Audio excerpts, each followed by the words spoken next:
Namaste, I'm Jevin Dr. Sapna Gehlot and my session is on kinds of sovereignty. There are various kinds of sovereignty like nominal and real sovereignty. When it comes to nominal and real sovereignty, a nominal sovereign is one whose authority is a name only. A real sovereign is one who actually uses his powers.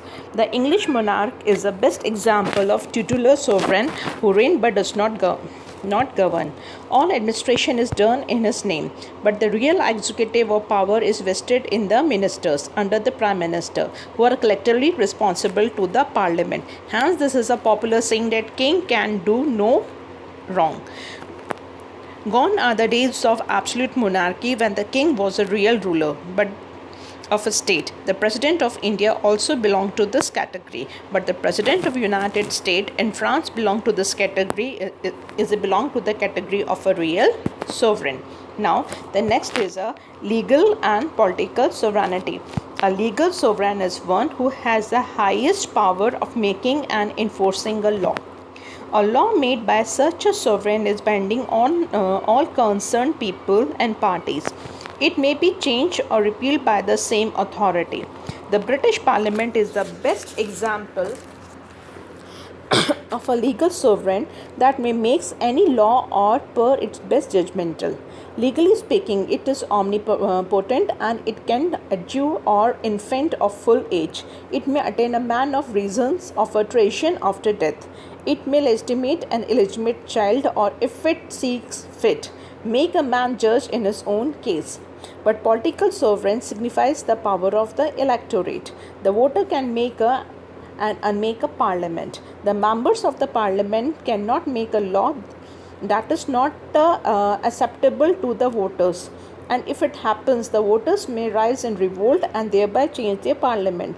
It is for this reason the political sovereignty lies behind the legal sovereignty. Then next it comes to the de jure and the de facto. Sometimes a distinction between de jure yani legal and the de facto yani factual sovereign.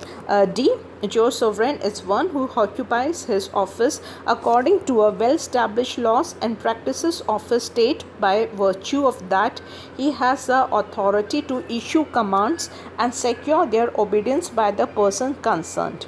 It means that his occupation of the office and then exercise of all powers rest on the authority of the law of the land. But a de facto sovereign is one who occupied the highest power of the state in an illegal or unconstitutional manner and then makes the use of force to enforce his will. The next is a popular sovereignty.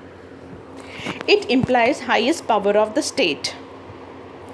It constitutes the foundation of democratic order.